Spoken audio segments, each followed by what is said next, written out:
Teaching मित्रा के YouTube channel में आप सभी साथियों का स्वागत है। तो दोस्तों, कैसे हैं आप लोग। मैं उपस्थित हूं आज के एक और नए सेशन के साथ। तो आज का हमारा जो टॉपिक है वह है बाल विकास एवं शिक्षा शास्त्र, और उससे जो संबंधित अति महत्वपूर्ण प्रश्न है उस 15 प्रश्नों को आज के सेट में लिया गया है। आज का जो सेट है वह 29 दिसंबर के सेट से प्रश्नों को लिया गया है। तो आज का जो हमारा वो है सेट नंबर 8 है। इससे पहले हम 7 सेट सीडीपी का और ईवीएस और मैथ का जो है सो करवा चुके हैं। उसमें आप हमारे प्ले लिस्ट में जाकर हमारी पिछली सभी वीडियो को आप वहां से देख सकते हैं। तो यदि आप हमारे YouTube चैनल पे नए हैं तो एक बार सब्सक्राइब करके बेल आइकन को ज़रूर दबा लें, जिससे आपको हमारी पिछली सभी वीडियो की नोटिफिकेशन मिलती रहेगी। और यह सेशन आपको कैसा लगता है लाइक ज़रूर करें और हमें कमेंट करके बताएं। अपने दोस्तों में शेयर भी करें ताकि अधिक से अधिक लोग हमारे इस सेशन से जुड़ सके, हमारे इस सेशन का लाभ ले सके। तो चलते हैं हम डिस्कस की ओर कि बालक का जो विकास किन क्षेत्रों में बटा है। तो बालक का जो विकास है, बालक के विकास के महत्वपूर्ण 4 क्षेत्र हैं। 4 क्षेत्र है। पहला जो क्षेत्र है वह होता है शारीरिक विकास। शारीरिक विकास। दूसरा होता है संज्ञानात्मक विकास।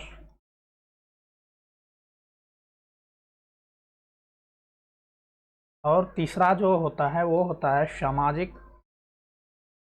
सामाजिक विकास। और चौथा जो होता है वह होता है सामवेगिक विकास।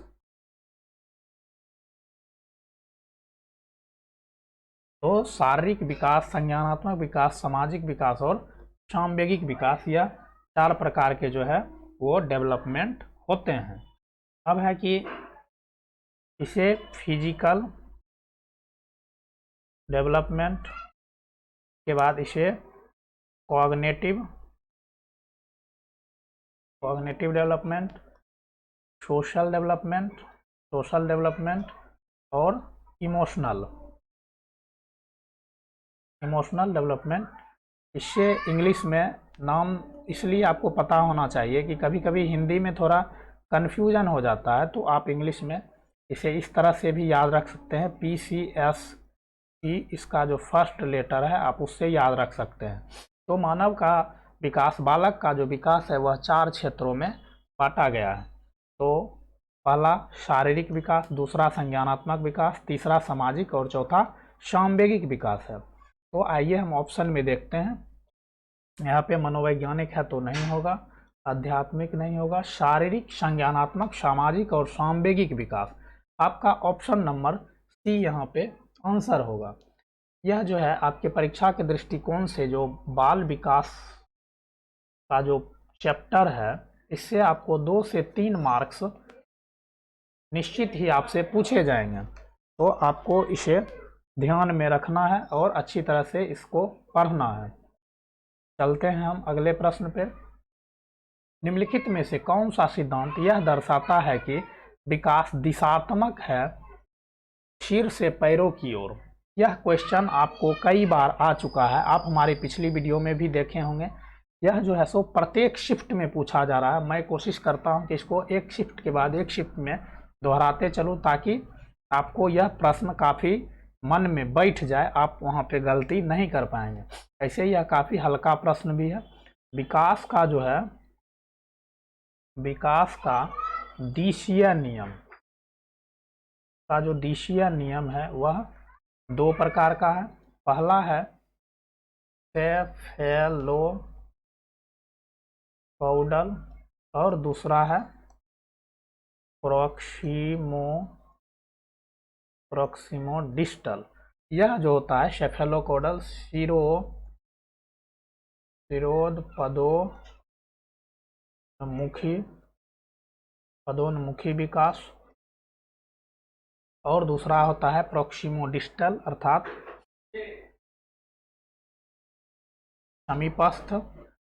समीपस्थ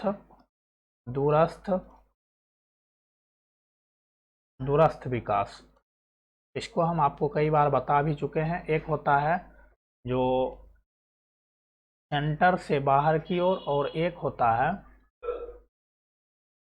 और एक जो होता है वो होता है,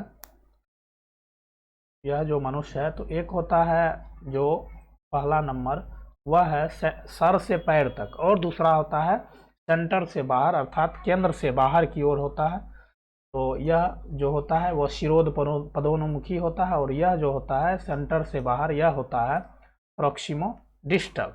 तो आपका जो कह रहा है कि कौन सा विकास सिद्धांत सिर से पैर की ओर जाता है, तो यहाँ पे होगा शीर्षगामी सिद्धांत, अर्थात बच्चे पहले अपना सिर संभालना सीखते हैं, उसके बाद धीरे धीरे वो बैठना सीखते हैं, फिर वह खड़े होना सीखते हैं। और दूसरे सिद्धांत में प्रोक्सिमोडिस्टल के अंतर्गत पहले बच्चा अपनी हाथ पे नियंत्रित करना सीखते हैं, उसके बाद वह उंगलियों पे नियंत्रित करना सीखते हैं। तो आपका जो आंसर होगा वह होगा शीर्षगामी सिद्धांत, सेफेलोकॉर्डल। अब आइए अगले प्रश्न पे चलते हैं। वह खेल जो बच्चों को दूसरों के विचारों, विश्वासों और भावनाओं को समझने में सहायक होता है, क्या कहलाता है?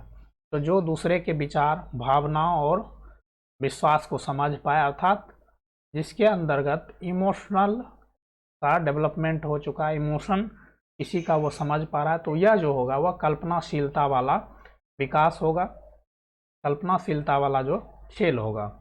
अब है अगला प्रश्न कि कोहलबर्ग के सिद्धांत में नैतिक तर्कना के किस चरण पर छात्र मान लेते हैं कि प्रत्येक व्यक्ति के लिए नियम का प्रकार समान प्रकार से लागू किए जाने चाहिए और प्रत्येक व्यक्ति का निजी कर्तव्य है वो इनका पालन करें। तो कोहलबर्ग ने नैतिक विकास के 3 स्टेजेज दिए हैं। कोहलबर्ग के नैतिक विकास के 3 स्टेज हैं। पहला स्टेज है पूर्व पारंपरिक,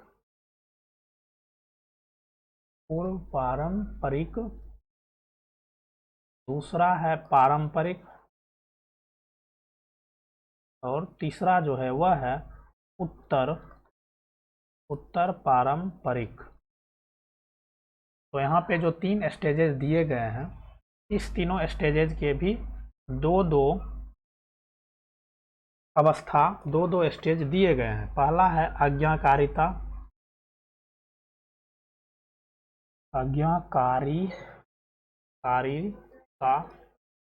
और दंड अभिविन्यास। दूसरा है व्यक्तिकवाद, उपकरणवाद और विनिमय। अब अगला जो चरण है पारंपरिक चरण, इसके भी 2 अवस्था हैं। इसमें है पहला अच्छा लड़का,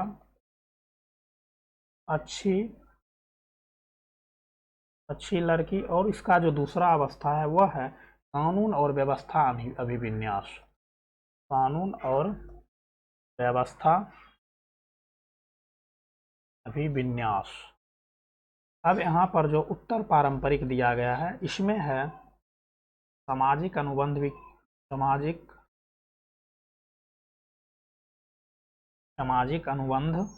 अभिविन्यास, और दूसरा जो है वह है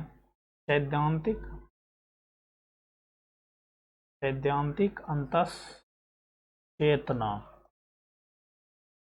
तो यह जो लॉरेंस कोहलबर्ग महोदय ने यह विकास के जो अवस्था दिए हैं, इसके अंतर्गत आपका जो आंसर होगा कि लॉरेंस कोहलबर्ग के सिद्धांत में नैतिक तर्कना को किस चरण पर छात्र मान लेते हैं कि प्रत्येक व्यक्ति के लिए नियम एक समान प्रकार से लागू किए जाने चाहिए और प्रत्येक व्यक्ति का निजी कर्तव्य है। तो यह जो होगा ऑप्शन नंबर डी होगा, सामाजिक क्रम को बनाए रखने का भी विन्यास। यह होगा उत्तर पारंपरिक का जो यह पहला स्टेज है वह आपका आंसर होगा। इसके अंतर्गत इससे संबंधित एक प्रश्न पूछा जाता है, हाइंज डिलेमा। यह भी काफ़ी महत्वपूर्ण कहानी है जो कि लॉरेंस कोहलबर्ग के नैतिक विकास से संबंधित है कि जो हेंज नामक व्यक्ति थे उसके पत्नी जब बीमार थी और उसके पास 10 रुपया थे, लेकिन जो दवाई उसकी पत्नी को जान बचा सकता था उसकी कीमत 100 रुपया थे। उसने जब दुकानदार से दवाई लेने गया तो दुकानदार ने उसे 10 रुपये में दवाई देने से मना कर दिया। तो हेंज ने उस दुकान से उस दवाई की चोरी कर ली और अपनी पत्नी को बचा लिया। तो यह जो हेंज का दुविधा, तो यह नैतिक विकास से संबंधित यह एक महत्वपूर्ण कहानी है।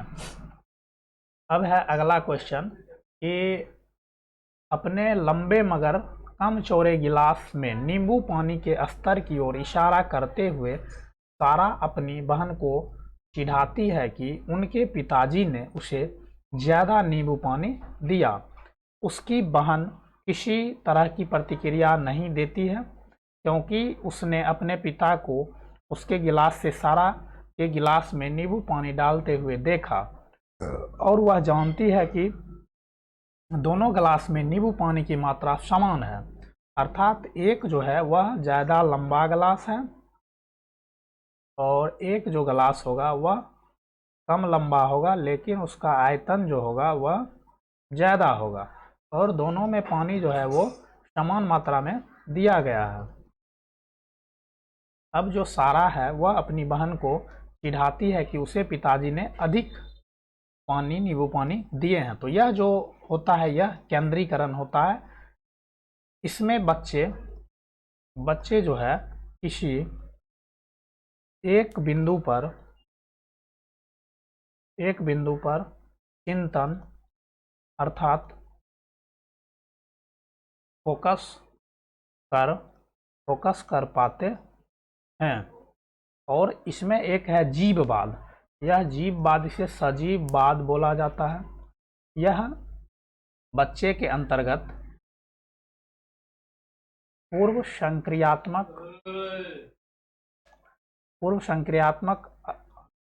संक्रियात्मक जो उसका विकास का चरण है उसके अंतर्गत यह आता है और 2 से 6 वर्ष के बच्चे में यह गुण देखा जाता है। 2 से 6 वर्ष के अंतर्गत इसमें जो है सो बच्चा किसी भी चीज़ को समझ पाता है कि वह जो खिलौना से खेल रहा है, वह जो गुड़िया से खेल रही है, उसमें वह यह समझता है कि जान होगा, अर्थात वह जो यह चीज़ समझता है कि यदि हम उस गुड़िया को उस खिलौना को गिराते हैं, यदि वह गिर जाता है तो वह रोने लगेगा, उसे चोट लगेगी थी। यह जो सजीववाद है यह पूर्व संक्रियात्मक अवस्था के अंतर्गत आता है जो कि 2 से 6 वर्ष की अवस्था के अंतर्गत इस तरह के विकास बच्चों में देखने को मिलता है। पियाजे के अनुसार विकास के किस काल में बालक वस्तुओं के लिए प्रतीकों का इस्तेमाल करने लगते हैं और तार्किक मानसिक समझ उभरने लगती है। तो पियाजे के जो विकास के स्टेजेज हैं, पियाजे महोदय ने पियाजे के विकास के 4 चरण हैं। पहला है इंद्रियगामक, दूसरा है पूर्व संक्रियात्मक,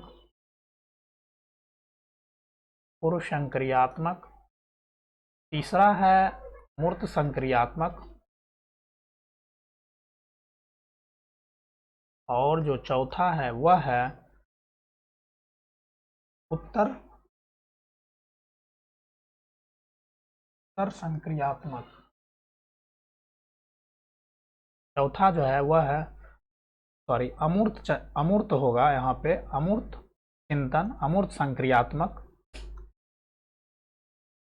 संक्रियात्मक जो यह चौथा विकास के चरण है। इंद्रियागामक यह 2 से 6 वर्ष की आयु में होता है, यह इंद्रियागामक जो होता है यह होता है 0 to 2 वर्ष, 0 to 2 वर्ष में होता है।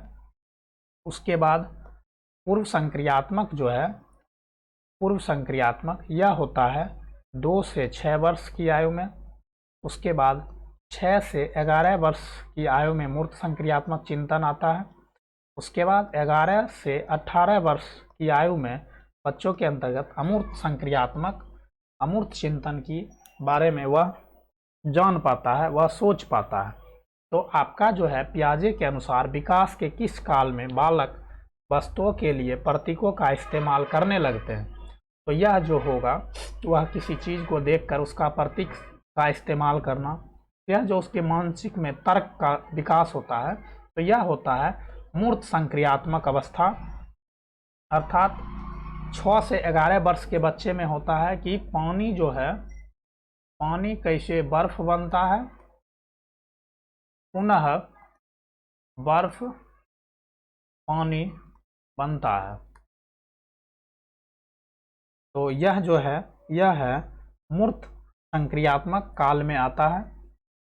आपको कहीं कहीं पे यह पूर्व संक्रियात्मक भी लिखा रहेगा, लेकिन आपका जो सही आंसर होगा वह मूर्त संक्रियात्मक काल होगा। अब चलते हैं अगले प्रश्न पे। अमन एक पहेली के टुकड़ों को ठीक से लगाने की कोशिश कर रहा है, लेकिन वह सही जगह पर सही हिस्सों को फिट करने के लिए संघर्ष करता है। कैसे, क्यों, क्या के रूप में उसकी माँ उसे संकेत प्रदान करती है। लीव वाइगोत्स्की के सिद्धांत के अनुसार यह सीखने की यह प्रक्रिया क्या करेगी, तो बच्चे को अभिप्रेरित करेगी, बच्चे को उसे आक्रामक बना देगी, अधिगम के लिए पार का काम करेगी, सीखने में मदद नहीं करेगी।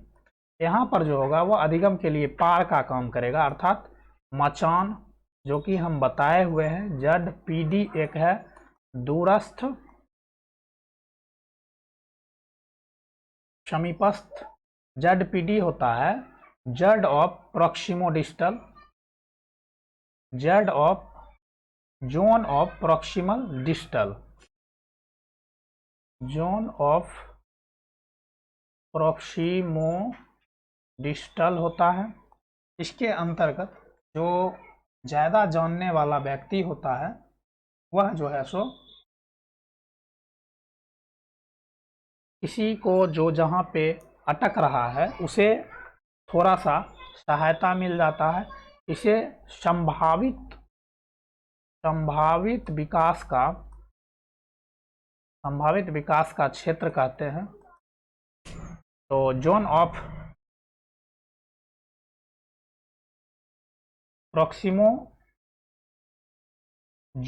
प्रॉक्सिमल डेवलपमेंट यहाँ पे होगा। आज थोड़ा जो है सो गलती क्यों हो रहा है, जोन ऑफ प्रॉक्सिमल डेवलपमेंट होगा। तो ये जो है सो वाइगोत्स्की महोदय ने दिए हैं संभावित विकास का क्षेत्र। तो यह होगा अधिगम के लिए पार का काम करेगी, मचान का काम करेगी। उन्होंने बताए हैं कि कोई बच्चा यदि किसी सवाल में अटक रहा है और उसे मोर नॉलेजेबल पर्सन के द्वारा MKO जिन्होंने उन्हें कहा है जिसके द्वारा उसे सहायता दी जाती है वो MKO होता था, ज़्यादा जानने वाला पर्सन होता है, उसके द्वारा उसे जो हेल्प किया जाता है वह पार कहलाता है, वह मचान कहलाता है। तो यह भी काफ़ी इम्पोर्टेंट क्वेश्चन है, इससे आपको 1 से 2 नंबर निश्चित ही पूछे जाएंगे। अब है हार्वर्ड गार्डनर के बहुआयामी बुद्धि के सिद्धांत के अनुसार निम्नलिखित में से किसका उपयोग दृष्टिगत जगत को सही तरह से अनुभव करने में लाने की योग्यता के लिए किया गया है। तो शारीरिक गतिक बुद्धि, गतिबोधक बुद्धि, स्थानिक बुद्धि, तार्किक गणितीय बुद्धि, अंतःवैयक्तिक बुद्धि। तो यह जो होगा वह होगा स्थानिक बुद्धि, अर्थात दृष्टिगत जगत जो हम अपने आसपास देखते हैं उसका अनुभव करके उसमें परिवर्तन लाने की जो बात कही गई है वह स्थानिक बुद्धि के अंतर्गत कही गई है। और यह जो अंतः वैयक्तिक बुद्धि होता है, यह वह बुद्धि होता है जिसके अंतर्गत बालक जो है सो अपने अंदर का अवलोकन करके और एक जो है सो ज्ञान का बहुत बृहत रूप में सृजन करता है, अपसारी चिंतन करता है। जैसे कि महात्मा बुद्ध, स्वामी विवेकानंद अपने अंदर की भावनाओं को उन्होंने जागृत किया और उसका आकलन करके, स्वयं का आकलन करके, और फिर उतनी ज़्यादा सफलताएं, उतनी ज़्यादा ज्ञान को उन्होंने पाया। तो यह जो बुद्धि होता है, यह अंतः वैयक्तिक बुद्धि होता है। यह अलग प्रकार की एक बुद्धि है जो कि स्वयं को जानने के बाद यदि बच्चे स्वयं को जानने के लिए और अपने आप को जब वह जान पाता है तो वह शिक्षा के जगत में और किसी भी जगत में एक उच्चतम ख्याति को प्राप्त करता है। तो इस प्रकार की जो बुद्धि उसके अंतर्गत होती है वह अंतः वैयक्तिक बुद्धि कहलाता है। अब है निम्नलिखित में से क्या प्रगतिशील कक्षा की विशेषता नहीं है?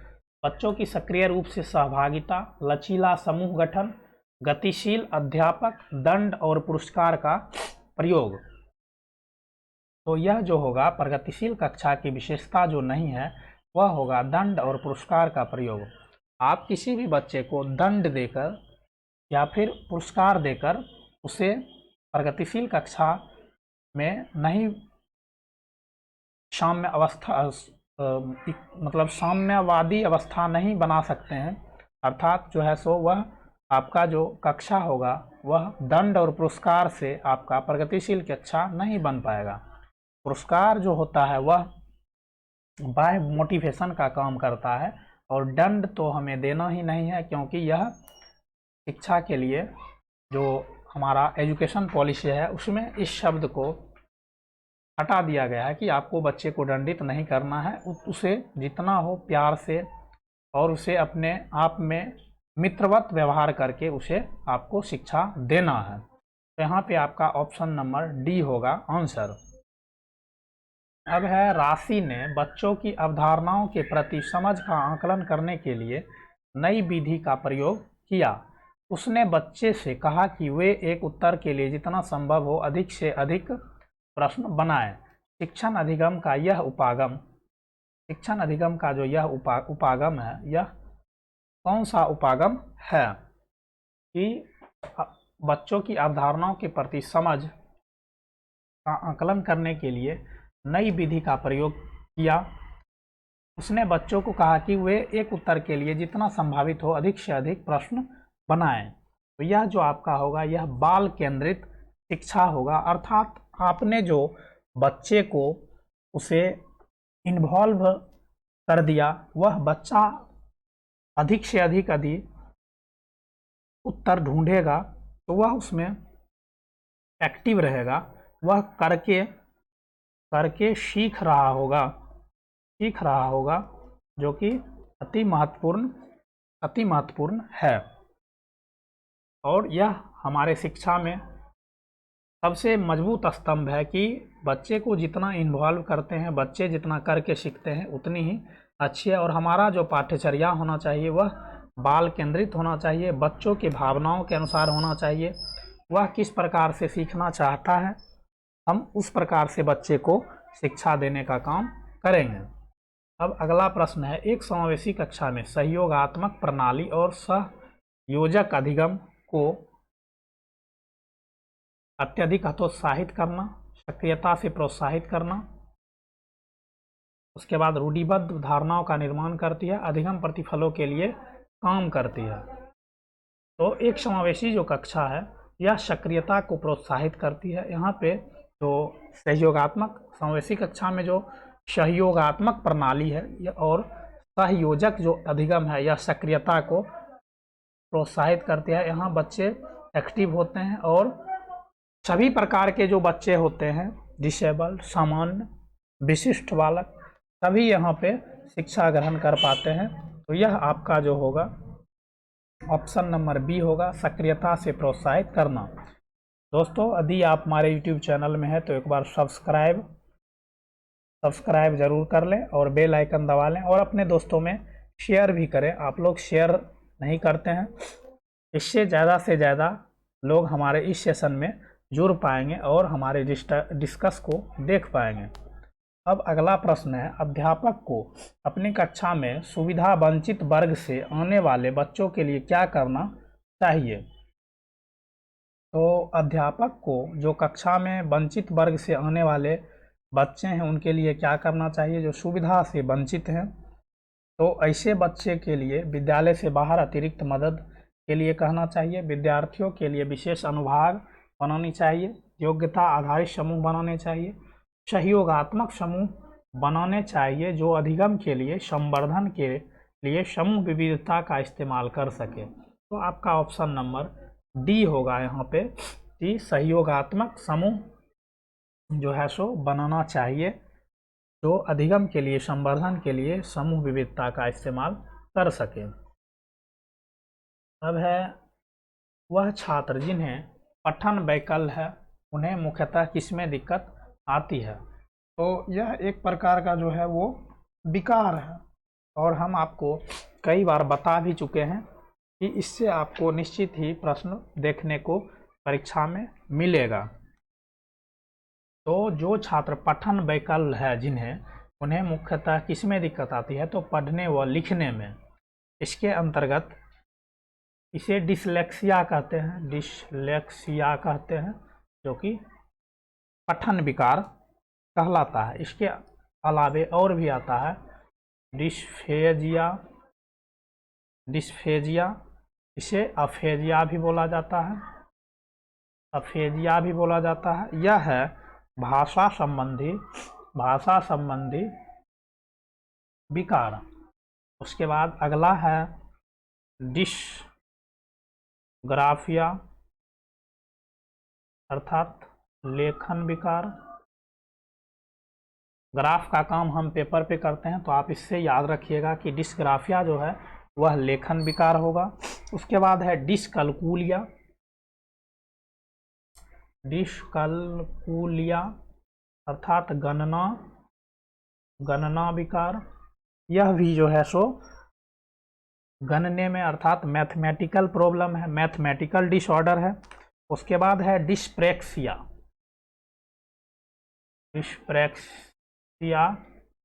यह होता है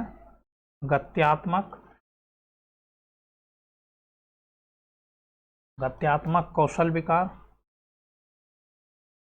उसके बाद होता है एक ADHD, ध्यान अवधान न्यूनता।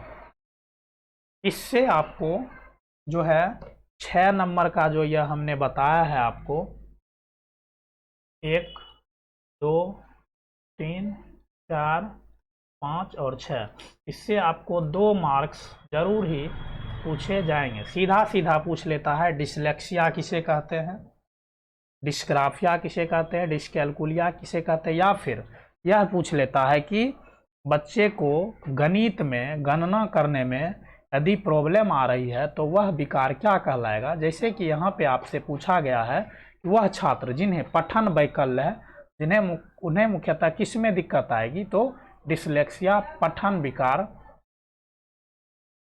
पढ़ने और लिखने में दिक्कत आएगी। ऑप्शन नंबर ए आपका आंसर होगा।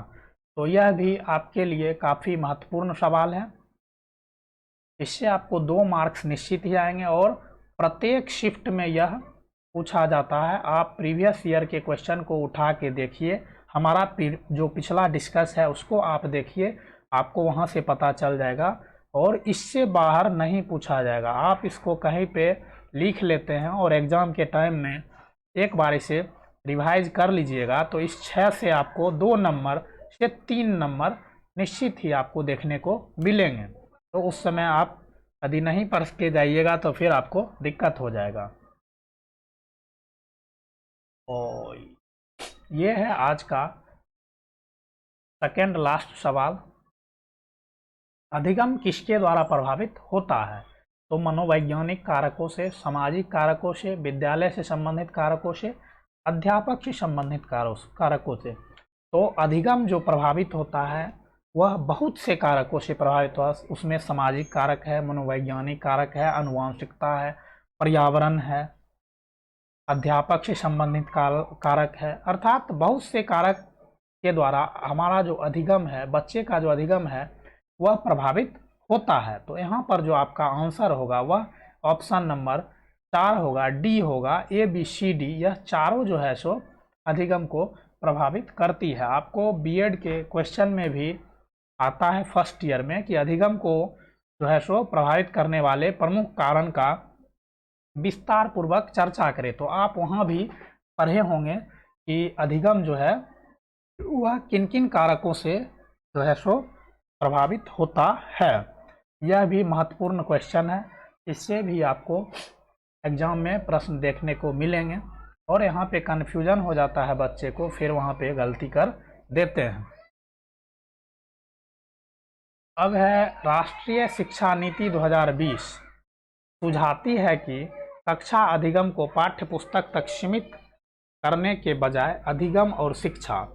तो यह जो होगा राष्ट्रीय शिक्षा नीति 2020 सुझाती है कि कक्षा अधिगम को पाठ्य पुस्तक तक सीमित करने के बजाय अधिगम और शिक्षा। तो तथ्यों और ज्ञान का कंठस्थीकरण अर्थात याद रटना। तो रटना तो बिल्कुल ही शिक्षा नीति के खिलाफ है, इसे तो शिक्षा नीति नकारती है। अब है प्रत्येक 3 माह के बाद विद्यार्थियों की विषय वस्तु को बाधा देना, यह भी नहीं होगा। खोजबीन और समालोचनात्मक चिंतन के विकास पर केंद्रित होना, परीक्षा के लिए सीखने पर केंद्रित होना। तो आपका यहाँ पे आंसर होगा सी कि खोजबीन और समालोचनात्मक चिंतन के विकास पर केंद्रित होना चाहिए, जो कि हमारा राष्ट्रीय शिक्षा नीति 2020 कहती है कि बच्चे को खोजबीन अर्थात अपने आसपास के से जोड़कर पढ़ाएं, वह खोज सके। समालोचनात्मक उसकी जितनी आलोचना की जाए वह उतना सीखेगा, वह जितना आलोचना करेगा वह उतना चिंतन कर पाएगा और विकास पर उसका केंद्रित जो है सो होगा। तो आपका ऑप्शन नंबर सी होगा। अब आज का जो सवाल था उसका आंसर यहाँ पे दिया गया। हो सकता है आज के सेशन में वो थोड़ा सा कुछ कहीं पे मिस्टेक हुआ है, अब फिर हम उसको सुधार दिए थे। टाइपिंग मिस्टेक थोड़ा बहुत हो जाता है टाइपिंग करने वाले से, तो आप उसको उतना माइंड नहीं करना है, बाकी सब कुछ सही ही रहता है। और हमारा यह सेशन हम चाहते हैं जितना बेहतर से बेहतर क्वेश्चन इसमें दे सकें, और जो ज़्यादातर पुनरावृत्ति करता है क्वेश्चन वह ज़्यादातर पूछे जाते हैं। तो यदि आप हमारे YouTube चैनल पे नए हैं तो सब्सक्राइब करके बेल आइकन ज़रूर दबा लें, जिससे आपको हमारी सभी वीडियो की नोटिफिकेशन मिलती रहेगी। और अपने दोस्तों में शेयर भी करें ताकि अधिक से अधिक लोग हमारे इस सेशन से जुड़ पाए, और लाइक करके हमें कमेंट भी ज़रूर करें कि यह सेशन आपको कैसा लगता है। तो चलिए हम मिलते हैं अगले नई वीडियो के साथ। आप लोग खुश रहें, पढ़ाई करते रहें। Bye bye, take care.